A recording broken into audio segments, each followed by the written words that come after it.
দেখো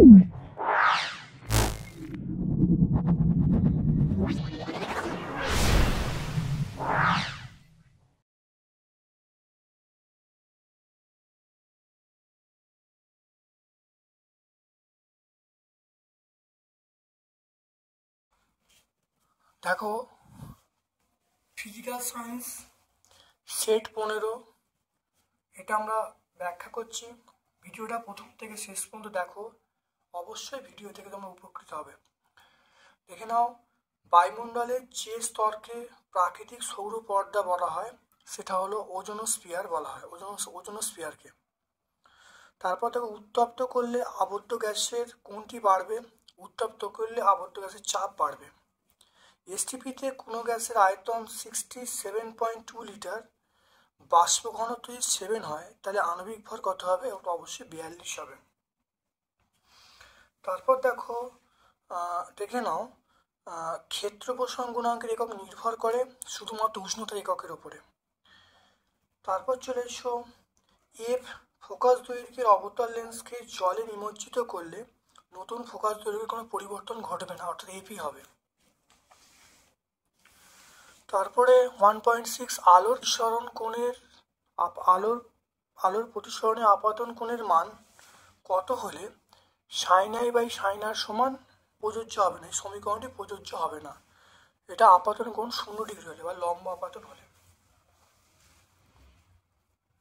তারপর চলে এসো 1.7 R1 R2 R3। R1টা বড় R2 থেকে, R2 বড় R3 থেকে, সমান্তরাল সমবায় আছে, তাহলে তুল্য রোধের এই আর এর মানটা সবার থেকে ছোট হবে। তাহলে R1 লেস দেন আর less than R1 less than R2 less than R3। তারপর দেখো 220 ভোল্ট 100 ওয়াট এই বাতির রোধ আমরা কি বলবো? ভি স্কোয়ার বাই পি করবো। ভি স্কোয়ার বাই পি করলে উত্তর আসবে 484। এই অঙ্ক আগে অনেকবার হয়েছে, তোমরা প্রত্যেকটা ভিডিও দেখলে অবশ্যই উপকৃত হবে, বুঝতে পারবে।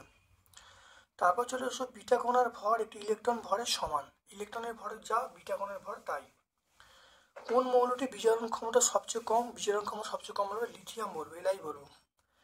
কোনটিতে সমজীব বন্ধন দেখা যায়? এটা হাইড্রোজেন ক্লোরাইডের সমজীব বন্ধন দেখা যায়, HCl। তারপর দেখো, কপারের তড়িৎ বিশোধনের সময় অ্যানোডে বিক্রিয়া হয়, সেটা হলো Cu2+ থেকে +2e। তারপর দেখো, বরফ কারখানায় বরফ প্রস্তুতিতে যে গ্যাসটি ব্যবহার করা হয় সেটা আমরা অ্যামোনিয়া বলবো, NH3 বলবো। থার্মিট পদ্ধতির মিশ্রণটা হলো Fe2O3+Al। তারপর দেখো, অ্যাসিটিক অ্যাসিডের ইউপ্যাক নাম, আমরা বলবো ইথানোয়িক অ্যাসিড আমরা বলবো।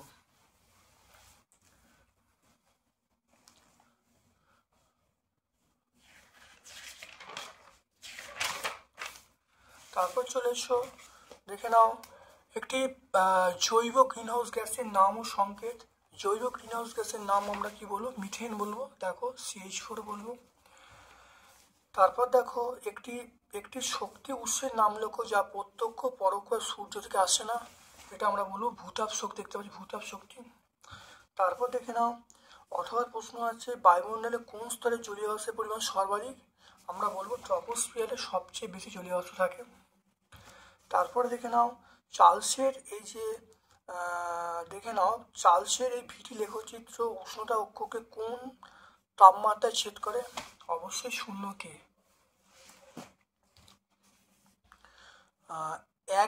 এক মোল ভরের গ্যাসের এই PV/T রাশিটির এসে একক কি হবে? দেখে নাও, PV সমান nRT। এখান থেকে আর এর মান বার করলো PV/NT। এবারে 1 মোল n এর মান 1 বসানো হলো, তাহলে এটা হলো PV/T। তাহলে এর একক আমরা কি বলবো? Joule, mole inverse, kelvin inverse. এটা একটু ভালো করে মনে রাখবে। কেন মোলটা হলো? কারণ এখান থেকে মোল দিয়ে ভাগ করা হয়েছে। অনেকে ভাবতে পারো এর এককটা হবে জুল, কেলভিন ইনভার্স, এটা অনেকে ভাবতে পারো, কিন্তু এখানে 1 মোল দিয়ে ভাগ আছে, সেই জন্য সমীকরণটা আমি এরকমভাবে করে রেখেছি। তাহলে তোমরা অবশ্যই বলবে joule, mole inverse, kelvin inverse, কিন্তু কোনোভাবেই তোমরা বলবে না জুল ইন্টু কেলভিন ইনভার্স, বলবে না। অবশ্যই মূল কথা কিন্তু উল্লেখ করতেই হবে, কারণ কোশ্চেনে 1 মোল বলা আছে, বুঝতে পারলে? তাহলে এসে পাওয়া একক শেখা হল এটা। তারপরে চলে এসো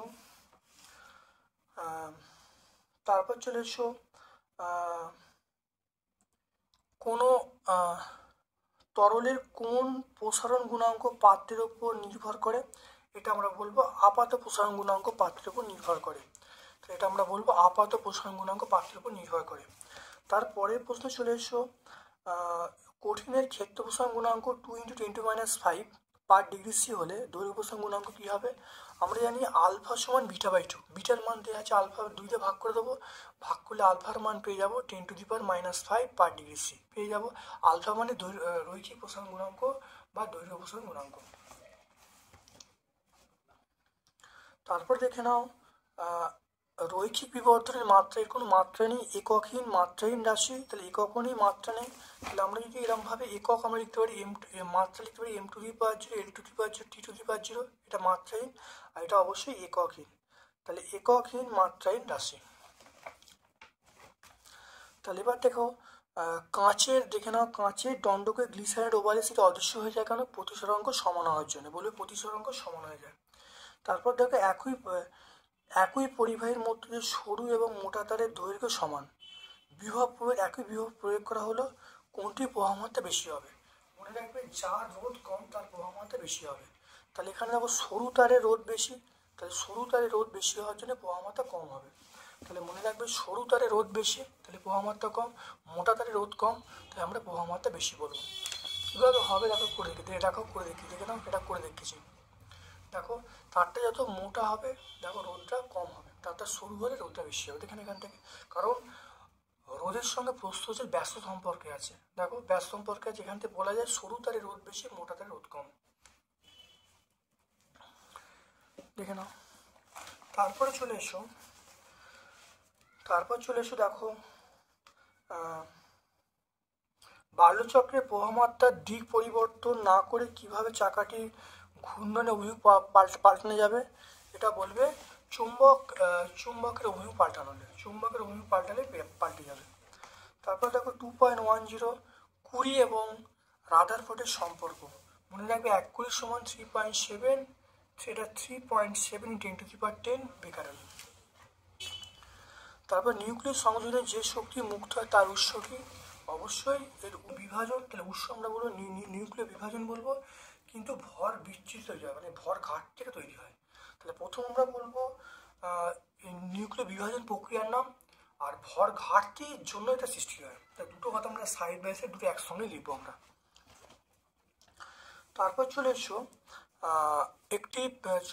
একটি অভিজাত মৌল, এটা আমরা কি পেয়ে যাচ্ছি দেখে নাও। একটা অভিজাত মৌল আমরা ক্রিপ্টন বলবো, হিমাটাইট নিঃসৃত হয় একটা লোহা বলবো, ধাতু সংকর কাঁসাটি উপস্থিত আমরা কি বলবো? এসএন বলবো, মুদ্রা ধাতু আমরা এজি বলবো।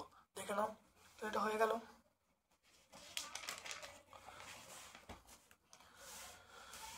তারপর দেখে নাও, এ বি দুটো মৌল, পরমাণু ক্রমাঙ্ক 12 এবং 17 বলা আছে, পরমাণুতে গঠিত সংকেতটা লিখতে বলছে। দেখে নাও, এর 12, তাহলে 12টাকে ভাঙলে 2, 8, 2, এটা হলো তার ইলেকট্রন বিন্যাস, আর বিটা হলো 2, 8, 7, এটা বি এর ইলেকট্রন বিন্যাস। তাহলে এর যোজ্যতা হলো 2, এর যোজ্যতা হলো 1, তাহলে যোজ্যতা ইন্টারচেঞ্জ করে, তাহলে মৌলটা হলো AB2, তাহলে মৌলটা আমরা কি বলবো? AB2। তারপর দেখে নাও অথবার প্রশ্ন না, তারপর দেখে নাও জলের তড়িৎ বিশ্লেষণে অ্যানোডে কোন গ্যাসটি উৎপন্ন হয়? জলের তড়িৎ বিশ্লেষণে আমরা অ্যানোডে কি বলবো? অ্যানোডে O2 উৎপন্ন, উৎপন্ন হয়। তারপরে দেখে নাও অ্যানোড মাডে উপস্থিত দুটো ধাতুর নাম, অ্যানোড মাডে উৎপন্ন ধাতুর নাম হলো এজি বলবো, ইউ বলবো, পিটি বলবো, এজি, ইউ, পিটি। তারপরে দেখে নাও উত্তপ্ত কপার অক্সাইডের উপর দিয়ে অ্যামোনিয়া গ্যাস পাঠালে কোন গ্যাস পাওয়া যায়? N2 বা নাইট্রোজেন বলবো। অসল পদ্ধতি HNO3 জারিত হয় কি উৎপন্ন হয়? HNO3 জারিত হয়ে কি উৎপন্ন হয়? দেখে নাও, অসল পদ্ধতিতে HNO3 জারিত হয়ে আমরা কি উৎপন্ন, এটা আমরা NO বলবো। কি উৎপন্ন হয়? NO, তাহলে আমরা বলবো NO। পার্টিকুলার প্রশ্ন হলো NO উৎপন্ন হবে। সরলতম অ্যালকিনের নাম ও সংকেত। সরলতম অ্যালকিন আমরা বলবো ইথিন বলবো, CH2 double bond CH2, ethene বলবো। তারপরে দেখে নাও ডিনেচার স্পিরিটের মূল উপাদান, এটা হলো ইথাইল অ্যালকোহল। মেন হলো ইথাইল অ্যালকোহল তার সঙ্গে অনেক কিছু মেশানো হয়, তাহলে আমরা বলবো মেন উপাদান সেটা ইথাইল অ্যালকোহল। আর তারপরে দেখে নাও ইথিলিন অণুতে যে HC ডবল বন্ড C এই কোণের মান কত, এটা আমরা বলবো 121 ডিগ্রি, 121.5 ডিগ্রি, 121.5 ডিগ্রি। খুব ভালো করে দেখে নাও, খুব ভালো করে বুঝে নাও। হয়তো প্রত্যেকটা পেজে উত্তর লেখা আমার পক্ষে সম্ভব হচ্ছে না সময়ের অভাবে, কিন্তু আমি তোমাদের বলবো যদি তোমরা ভালো করে সময় দিয়ে দেখো প্রত্যেকটা উত্তর পাবে। আমি তোমাদের রিকোয়েস্ট করবো ভিডিওটা ভালো করে শুনবে, দেখ, এবং আমার কথাগুলো শুনলেই তোমরা সব কিছু বুঝতে পারবে। 3.1-এ সৌরশক্তি ব্যবহারের সুবিধা এবং অসুবিধা। সৌরশক্তি ব্যবহারের সুবিধা কি? সৌরশক্তি ব্যবহারের সুবিধা আমরা বলতে পারি ভান্ডার অফুরন্ত, পরিবেশ দূষণ ঘটায় না। আর অসুবিধা হলো সূর্যালোক থাকলে তবে কিন্তু বিভিন্ন যন্ত্রপাতিগুলো কাজ করবে, অর্থাৎ সূর্যালোকের অনুপস্থিতিতে কাজ করবে না। এটা তোমরা অবশ্যই টেক্সট বইয়ে বিভিন্ন জায়গায় পেয়ে যাবে। তারপর দেখে নাও 27°C তাপমাত্রায় 27°C তাপমাত্রায় 600 মিলিমিটার Hg চাপে 28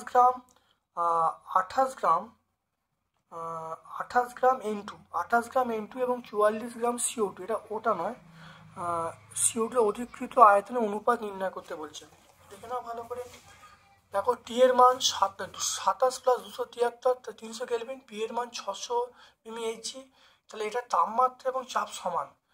এবার দেখো নাইট্রোজেনের ক্ষেত্রে ভরটা বলা আছে 28 গ্রাম, তাহলে এর মোলার ভরটা কত হবে 28 গ্রাম পার মোল। ঠিক একইভাবে আমরা এর দেখো তাপমাত্রা এবং চাপটা সমান। এর দেখো আমরা ওজনটা বলা আছে 44 গ্রাম, আর মোলার ভরটা বলা আছে সেটা হলো 44 গ্রাম পার মোল। তাহলে এখান থেকে দেখো আমরা সূত্র বলছি PV equal to nRT, N এর জায়গায় ডব্লিউ/এম করেছি, ভি এর মান বার করে নিয়েছি ডব্লিউ/এম RT/পি। তাহলে এবার দেখো নাইট্রোজেনের ক্ষেত্রে আমরা বার করেছি, শুধু এইখানে মানটা ডব্লিউ আর এম এর মানটা বসিয়েছি, বাকিগুলো একই হবে, এরও যা হবে এরও তাই হবে। এখানে দেখো আমরা মানটা বসিয়েছি, এখানে দেখো এই মানটা কত, এটা 44, আর দেখো মোলার ভরটা 44 কেটে হয়ে গেল, তাহলে এখানেও এক এখানেও এক, তাহলে অ্যান্সার 1/1। তাহলে আমরা পেয়ে গেলাম, তাহলে অ্যান্সার কত হবে, অ্যান্সার হলো 1:1 পেয়ে যাবো। কারণ এটাকে দুটো বাই করে দেখো সবটা কেটে যাচ্ছে, কেটে গিয়ে আমরা কত বলবো 1:1 বলবো। তাহলে দুটো গ্যাসের যে আয়তন অনুপাত সেটা 1:1। তারপরে দেখে নাও 0°C তাপমাত্রায় রক্ষিত একটি নির্দিষ্ট ঘরে চাপ দ্বিগুণ করা হলো, আয়তন অর্ধেক করা হলো, গ্যাসটির অন্তিম উষ্ণতা কত হবে। এটা অনেক পেজে হয়েছে, তোমরা প্রত্যেকটা পেজ তোমরা দেখলে অবশ্যই অঙ্ক ব্যাখ্যা করা আছে।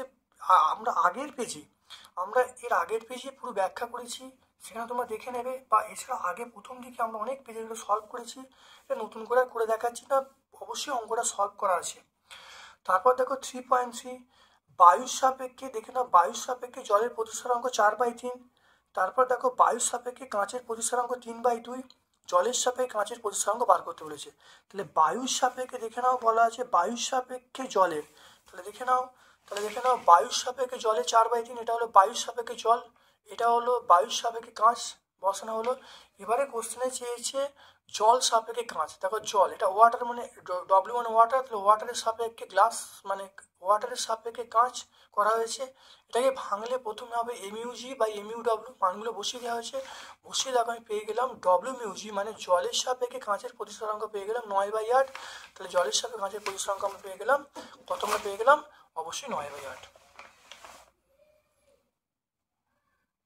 আরেকটা প্রশ্ন তোমরা ভালো করে দেখে নাও, সেটা হলো দেখো কোনো প্রিজমের একটি তলে আলোকরশ্মি 30° কোণে আপাতিত হয়ে অপর তলে 60° কোণে এটা নির্গম হলো, চ্যুতিকোণের মান 40° হলে প্রিজমের প্রতিসারক কোণের মান কত হবে। দেখে নাও, তাহলে আপাতন কোণের মান 30°, নির্গম কোণের মান 60°, আর চ্যুতিকোণের মান 40°। I1 সমান 30°, I2 সমান 60°, ডেল্টা সমান 40°। আমরা জানি ডেল্টা সমান I1 + I2 - এ, দেখো প্রত্যেকের মান বসিয়ে দেওয়া হয়েছে, তাহলে এর মান দেখো পেয়ে গেলাম 90 - 40° সমান 50°, তাহলে প্রতিসারক কোণের মান আমরা পেয়ে গেলাম 50°। তারপর দেখো ফ্লেমিংয়ের বামহস্ত নিয়মটা লিখতে বলছে, দেখে নাও ফ্লেমিংয়ের বামহস্ত নিয়ম।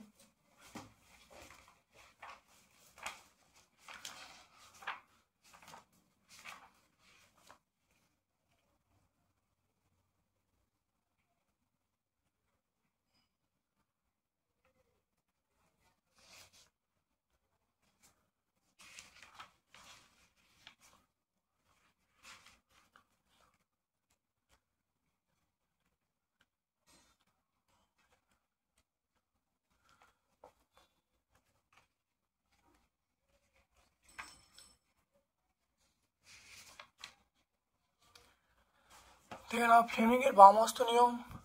বাম হাতের বৃদ্ধাঙ্গুষ্ঠ তর্জনী মধ্যমাকে পরস্পর সমকোণে রেখে প্রসারিত করলে তর্জনী চৌম্বক ক্ষেত্রের অভিমুখ, মধ্যমা তড়িৎ প্রবাহ নির্দেশ করলে বৃদ্ধাঙ্গুষ্ঠ পরিবাহী গতির অভিমুখ নির্দেশ করবে।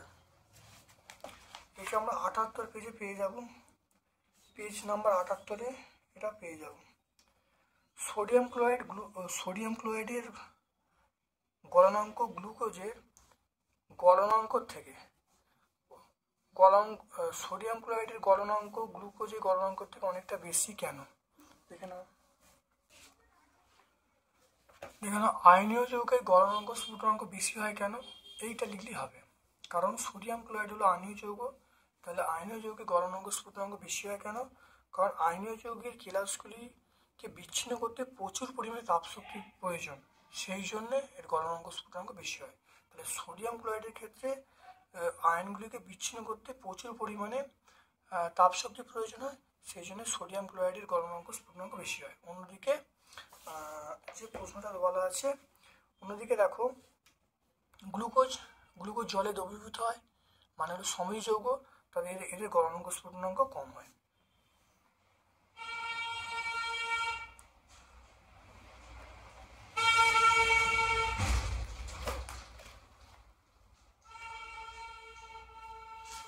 তারপর দেখো তড়িৎযোজী বন্ধনকে প্রকৃত বন্ধন বলা যায় না কেন?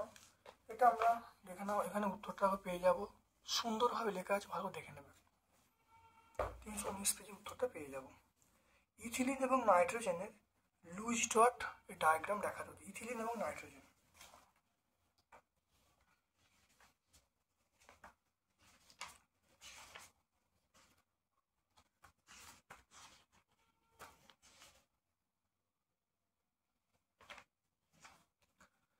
তাহলে ইথিলিন দেখে নাও, ইথিলিনের লুইস ডট দেখে নাও ভালো করে, এটা হলো ইথিলিনের লুইস ডট। আর নাইট্রোজেন দেখে নাও, এটা দেখো নাইট্রোজেন লুইস ডট, এইটা দেখে নাও। পেজ নাম্বার 109 আমরা পেয়ে যাব, এটা 109। কিভাবে অ্যামোনিয়া থেকে নাইট্রিক অ্যাসিড তৈরি করবে শর্ত লিখতে বলছে।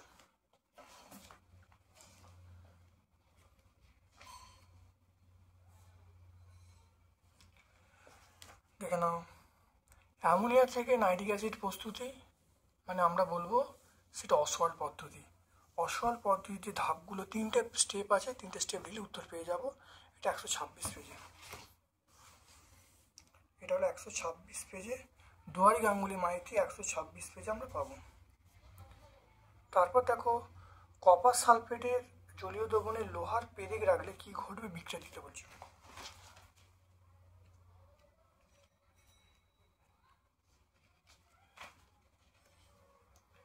এখানে কপার সালফেটের জলীয় দ্রবণে লোহার পেরেক রাখা হলো, রাখলে দেখো কি উৎপন্ন হবে, Fe প্লাস CSO4 প্লাস, এটা হলো FeSO4 প্লাস সি উৎপন্ন হবে। অর্থাৎ নীল বর্ণে কপার সালফেট দ্রবণে জিঙ্ক বা আয়রন দণ্ড নিমজ্জিত করলে এটা হলো ধাতব কপারের আস্তরণ পড়বে। দেখে না, ধাতব কপারের আস্তরণ পেয়ে যাবো, এটা 132 পেজে পাবো।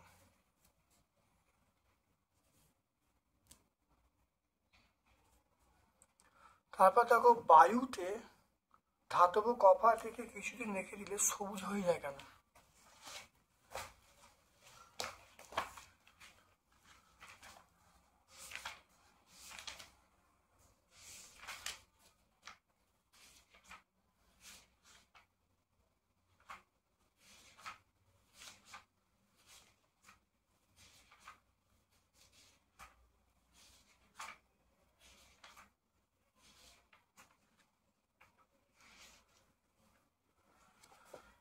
দেখে নাও, বায়ুতে ধাতব কপার রেখে দিলে দেখো O2 CO2 এবং জলীয় সঙ্গে বিক্রিয়ায় সবুজ বর্ণে বেশি কপার কার্বন উৎপন্ন হয়, ফলে একটা সবুজ হয়ে যায়। দেখে নাও, এটা 6-431 পেজে পাবো, 6 এটা 431 পেজে আমরা পাবো। তারপর দেখো ইউপ্যাক নাম বলেছে HCHO, ইউপ্যাক নাম।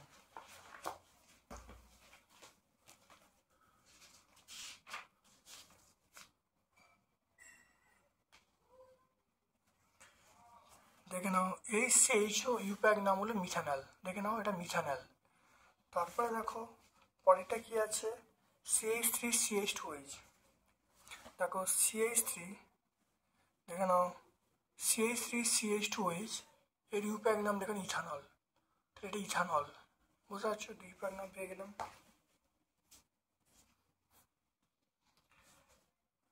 তারপরে কিভাবে পরিবর্তন করবে, দেখো এটা দেখো ইথিলিন তৈরি করতে বলছে, কোথা থেকে? ইথাইল অ্যালকোহল থেকে। দেখে নাও, দেখো দেখো ইথাইল অ্যালকোহলের মধ্যে দেখে নাও, ইথাইল অ্যালকোহল তার মধ্যে দিয়ে দেখো গাঢ় স্টিসোপোর এবং 170 সেন্টি তাপমাত্রা উত্তপ্ত করলে দেখো ইথিলিন উৎপন্ন হচ্ছে। তাহলে বলবে নির্জল ইথানলকে গাঢ় স্টিসোপোর সহ 170 সেন্টি তাপমাত্রা উত্তপ্ত করলে এটি ইথিন বা ইথিলিন উৎপন্ন করবে। বিক্রিয়া লিখে দেবে, এটা আনসার হয়ে যাবে।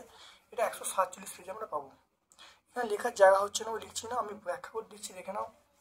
তারপর দেখো বিভাগ ঘ, অ্যাভোগাড্রো সূত্র লিখতে বলছে, চার্লসের সূত্র থেকে পরম শূন্য উষ্ণতার মান নির্ণয় করতে হবে। দেখে নাও,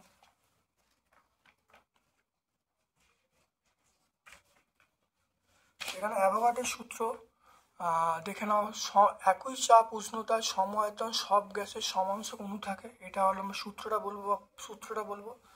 আর চার্লসের সূত্র থেকে দেখো পরম শূন্য তাপমাত্রা ধারণা, এখানে ভি প্লাস মাইনাস টি সমান V0 1 plus minus T by 273। এখানে দেখো আমি যদি প্লাস মানটা ধরি তাহলে ভিটি সমান V0 1 প্লাস টি বাই 273। এবার টি এর মান মাইনাস 273 ধরলে তাহলে ভিটির মান 0 হয়ে যাচ্ছে, তাহলে আমরা আয়তন শূন্য হয়ে যাচ্ছে, অর্থাৎ এখান থেকে আমরা পরম শূন্য তাপমাত্রা ধারণা পাচ্ছি। বোঝা গেল? তাহলে আমরা এই ব্যাপারটা বলবো। তাহলে এই সমীকরণটা আমরা চয়েস করবো, ভিটি সমান V0 1 প্লাস টি বাই 273 সমীকরণটা চয়েস করবো। এটা সমীকরণটা চয়েস, ভিটি সমান V0 1 প্লাস টি বাই 273, টি এর জায়গায় মাইনাস 273 বসালে কি হবে? এই আয়তন শূন্য হয়ে যাবে, আয়তন শূন্য চাপ শূন্য, এই তাপমাত্রাকে আমরা পরম শূন্য তাপমাত্রা বলবো। তারপর যে 7 গ্রাম হাইড্রোজেন গ্যাস প্রস্তুত করতে কত গ্রাম অবিশুদ্ধ জিঙ্কের প্রয়োজন?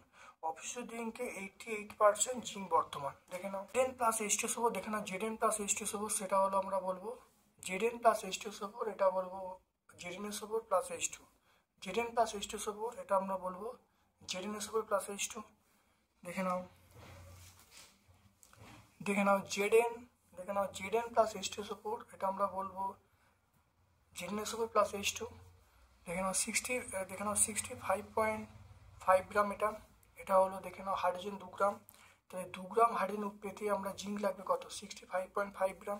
একে বার করবো আর সাথে বার করে দেখো এখানে আসছে কত? 229.25 গ্রাম। এবার দেখো 88% বিশুদ্ধ জিঙ্ক বর্তমান, তাহলে অবিশুদ্ধ জিঙ্কের পরিমাণ কত বলবো? তাহলে 88% অবিশুদ্ধ হলে 88% বিশুদ্ধ জিঙ্ক হলে অবিশুদ্ধ 100, তাহলে এই যেটা বেরিয়ে সেটা ইন্টু 100/88, তাহলে 100 তাহলে যেটা বেরিয়ে যেটা কত বেরিয়ে জিঙ্ক লাগবে কত? 229.25 গ্রাম, তাহলে সেটা ইন্টু 180 করলে কত উত্তর আসবে? 260.51 গ্রাম। এটা অ্যান্সার পেয়ে গেলাম।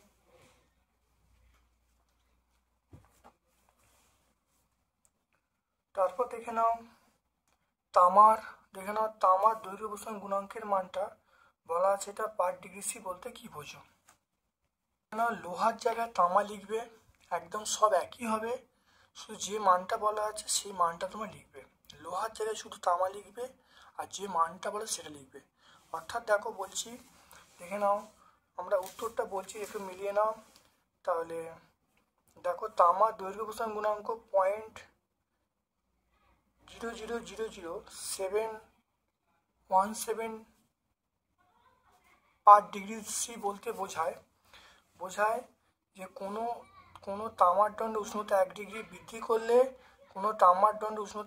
বৃদ্ধি করলে দণ্ডটির প্রাথমিক দৈর্ঘ্যের কত অংশ, যেটা বলা আছে কত অংশ বলতে দেখো এখানে বলা আছে 0.00017 অংশ বৃদ্ধি পাবে। দেখে নাও তারপর দেখে নাও তরলে আপাত ও প্রকৃত প্রসারণ গুণাঙ্কের মধ্যে সম্পর্ক। দেখে নাও গামা আর সমান গামা এ প্লাস গামা জি, অর্থাৎ প্রকৃত প্রসারণ গুণাঙ্ক সমান আপাত প্রসারণ গুণাঙ্ক প্লাস পার্থিব প্রসারণ গুণাঙ্ক। তাহলে গামা আর মানে প্রকৃত প্রসারণ গুণাঙ্ক সমান আপাত প্রসারণ গুণাঙ্ক প্লাস পার্থিব প্রসারণ গুণাঙ্ক। দেখে নাও তারপর দেখে নাও কঠিন পদার্থের মধ্য দিয়ে তাপের পরিবহন কোন কোন বিষয়ের উপর নির্ভর করে। দেখে নাও ভালো করে, এটা আমরা খুব ভালো করে দেখে নেবো। এইখানে কঠিন পদার্থের তাপের প্রসারণ গুণাঙ্ক দেখো তিনটে কটা বিষয়ের উপর নির্ভর করে। 1 নম্বর হলো ক্ষেত্রফলের উপরে, 2 নম্বর তাপমাত্রা পার্থক্যের উপর, 3 নম্বর হলো বেদের উপরে, 4 নম্বর সময়ের উপরে। দেখে নাও ভালো করে, 33 পেজ আমরা পেয়ে যাব।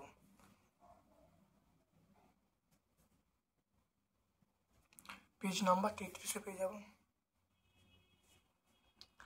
তারপর দেখো একটি উত্তল লেন্সের ফোকাস দৈর্ঘ্য বলা আছে 20 সেন্টিমিটার। একটি বস্তুকে ফোকাস থেকে 40 সেন্টিমিটার দূরে রাখলে প্রতিবিম্ব কোথায় গঠিত হবে। যেখানে একটি উত্তল লেন্সের ফোকাস দৈর্ঘ্য বলা আছে 20 সেন্টিমিটার। একটি বস্তুকে লেন্স থেকে 40 সেন্টিমিটার দূরে রাখলে প্রতিবিম্বটা কোথায় গঠিত হবে এবং প্রতিবিম্বের আকার এবং আকারের প্রকৃতি লিখতে বলছে। দেখে না ভালো করে।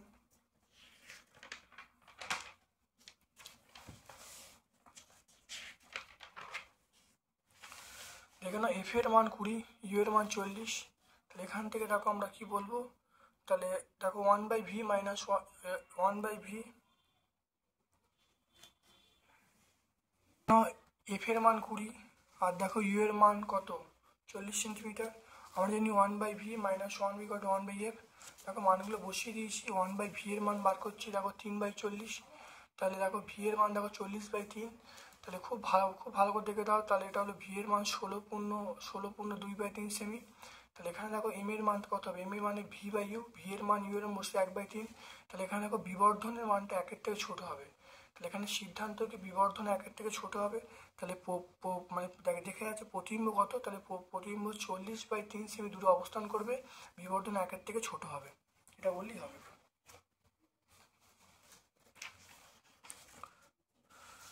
তারপরে দেখে নাও অথবা প্রশ্ন, একটি ক্লাসের শেষ বেঞ্চে বসে বোর্ডের লেখা পড়তে পারছে না, ছাত্রটির চোখের কি জাতীয় সমস্যা। এটা হলো আমরা বলবো সেটা হলো মায়োপিয়া।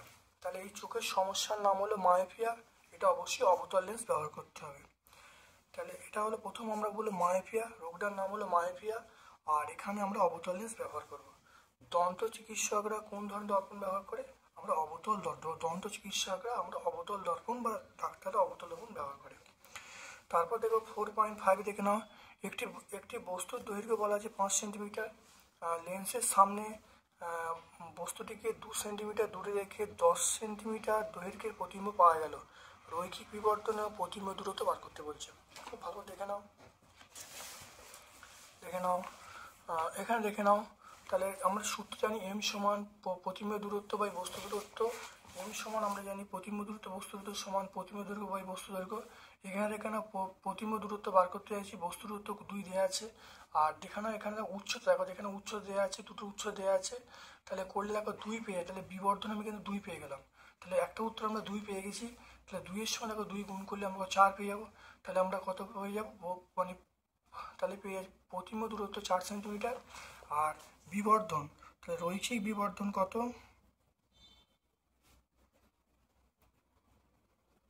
রৈখিক বিবর্ধন আমরা বলবো দেখে নাও 10/5। তাহলে 10/5 মানে আমরা বলবো 2। তাহলে কোনো একক নেই, এককহীন মাত্রা ইন্ডাকশন 2 পেয়ে গেলাম। তারপরে দেখে নাও 4.6 দেখে নাও 4.6, একটি বৈদ্যুতিক বাতিকে 220 ভোল্ট মেইন লাইনের সঙ্গে যুক্ত করলে 1 অ্যাম্পিয়ার তড়িৎ প্রবাহ ঘটে। ওই বাতিকে 110 ভোল্ট মেইন লাইনের সঙ্গে যুক্ত করলে তড়িৎ প্রবাহ কত ঘটবে। দেখে নাও আমরা জানি পি সমান ভিআই। দেখে নাও পি সমান ভিআই। আর এখানে দেখে নাও পি এর মান দেখো বলা আছে কত 220। তাহলে দেখে নাও, তাহলে পি সমান ভিআই। আর এখানে দেখে নাও এখানে আই, এখানে এটা 1, তাহলে 220 ইন্টু 1, এটা 220 ইন্টু 1। তাহলে 220 ইন্টু 1 মানে কত পাবো, তাহলে 220। তাহলে বাতির ক্ষমতা পেয়ে গেলাম 220 ওয়াট। এবার দেখো পরে আমরা কারেন্ট পাঠাচ্ছি কত, পরে আমরা দেখো 110 ভোল্ট লাইনের সঙ্গে যোগ করেছি। তাহলে এই একই সূত্র পড়বো, কিন্তু এখানে মনে রাখবে পাওয়ারটা কত, পাওয়ারটা আমরা বলবো 220। তাহলে 220 পাওয়ার বললাম, কত ভোল্টেজ 110। তাহলে আয়ের মানটা কত, আয়ের মান 2 পেয়ে গেলাম। তাহলে প্রবাহ মাত্রার মান পেয়ে গেলাম 2 অ্যাম্পিয়ার। তাহলে প্রবাহ মাত্রার মান পেয়ে গেলাম 2 অ্যাম্পিয়ার।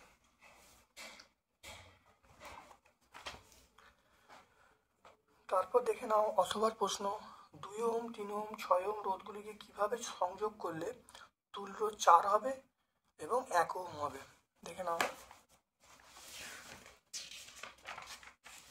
তাহলে 4 ওহম হবে যখন, অর্থাৎ 4 ওহম রোধ হবে যখন 3 ওহম এবং 6 ওহম রোধকে সমান্তরাল সমবায় করব।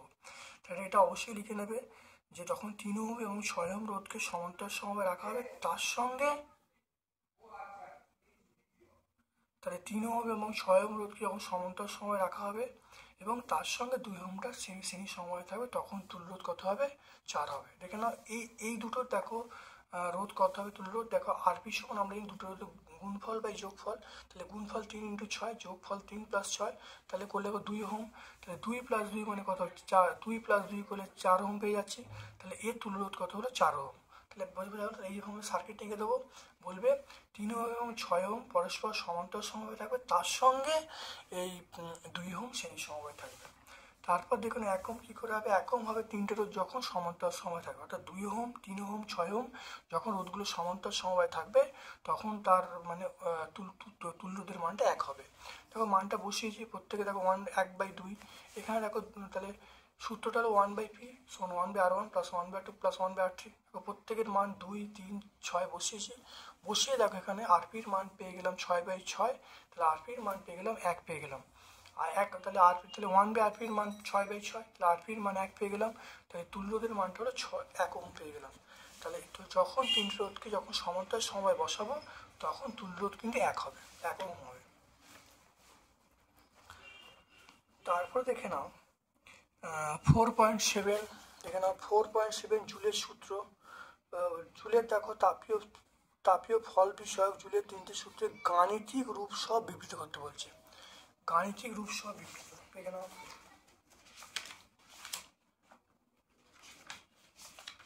দেখে নাও 3টে সূত্র তোমরা লিখবে, এর গাণিতিক রূপ H সমান I²RT/J। 3টে সূত্র লিখবে, লেখার পরে বলবে H সমান RT/J। এই পর্যন্ত লিখলে তোমার অ্যান্সার হয়ে যাবে 71 পেজে। এটা আমরা পাবো 71 পেজ। তারপরে দেখো পরমাণু নিউক্লিয়াসে ইলেকট্রন না থাকা সত্ত্বেও, পরমাণু নিউক্লিয়াসে ইলেকট্রন না থাকা সত্ত্বেও কীভাবে বিটা কণা নির্গত হয়। ভালো করে দেখে নাও, এটা আগে অনেকবার হয়েছে, 11 প্রশ্নের উত্তর দেখো পেয়ে যাবে। এটা 262 পেজে, সবাইকে আমরা 262 পেজে পাবো। তারপর দেখো সূর্য ও নক্ষত্রের শক্তি উৎস আমরা বলবো নিউক্লিয় সংযোজন, এটা লিখবো নিউক্লিয় সংযোজন, লিখবো নিউক্লিয় সংযোজন প্রক্রিয়া। তারপর দেখো মৌলের তড়িৎ ঋণাত্মকতা বলতে কি বোঝো? মৌলের তড়িৎ ঋণাত্মকতা দেখে নাও, মৌলের তড়িৎ ঋণাত্মক সংজ্ঞাটাও পেয়ে যাবে এখানে, দেখে নাও সংজ্ঞাটা পরিষ্কার পেয়ে যাবে, দেখে নাও 102 পেজে। তারপর দেখো অ্যালুমিনিয়াম, ম্যাগনেসিয়াম, ক্লোরিন, সোডিয়াম, এটা ব্যাসার্ধ সাজাতে বলছে।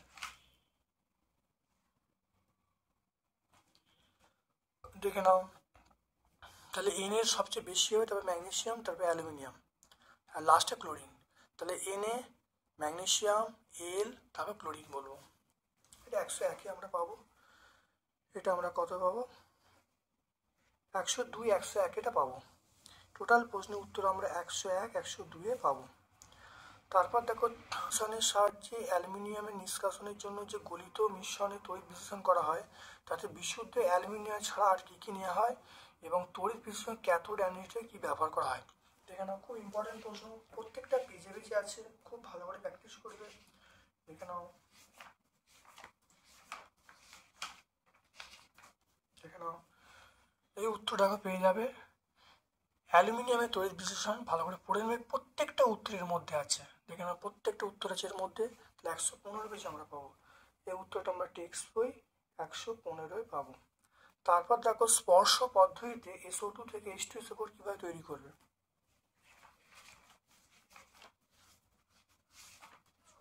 স্পর্শ পদ্ধতি দেখে না, SO2 এই 2, 3 2 নম্বর স্টেপটা লিখবো আর 3 নম্বর স্টেপটা লিখবো, 2, 3 দুটো স্টেপ লিখলেই আমরা কিন্তু উত্তর পেয়ে যাব। স্পর্শ দেখো 2 নম্বর স্টেপটা আমরা লিখবো, লেখার পরে আমরা এই 3 নম্বর স্টেপটা আমরা লিখবো 127 পেজে।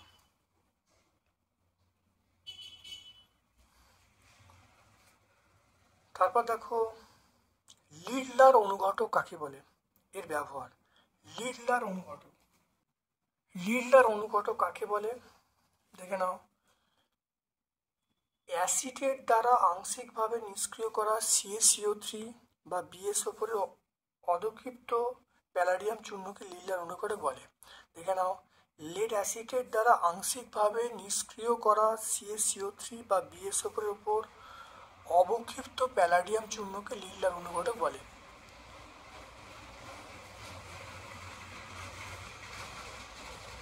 এটা কি করে, এটা দেখো, এর উপস্থিতিতে অ্যাসিটিলিন হাইড্রোজেনের সঙ্গে জুট বিক্রিয়া সম্পন্ন করে ইথিলিন তৈরি করে। তাই লিডলার অনুঘটকের সাহায্যে অ্যাসিটিলিন হাইড্রোজেনের সঙ্গে বিক্রিয়া করে ইথিলিন উৎপন্ন করে। এটা ভট্টাচার্য ব্রাদার্স 144 পেজে আমরা পাবো। তারপর দেখে নাও, রাসায়নিক বিক্রিয়ার সাহায্যে দেখাও কিভাবে ইথেন থেকে ইথিলিন তৈরি করবে। রাসায়নিক বিক্রিয়ার সাথে পার্থক্য নির্ণয় করো ইথেন এবং ইথিলিন।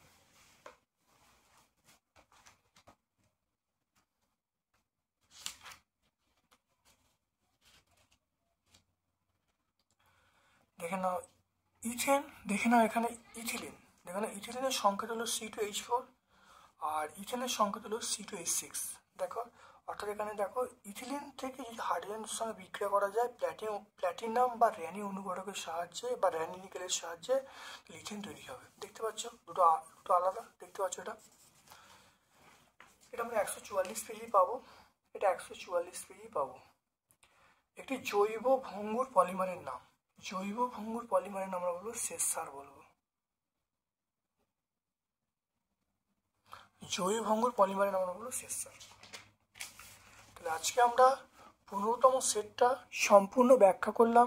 ভিডিওটা প্রথম থেকে শেষ পর্যন্ত দেখো, অবশ্যই আমার ভিডিও থেকে উপকৃত হবে। আমার সকল ধন্যবাদ এবং শুভকামনা জানাচ্ছি। Thank you.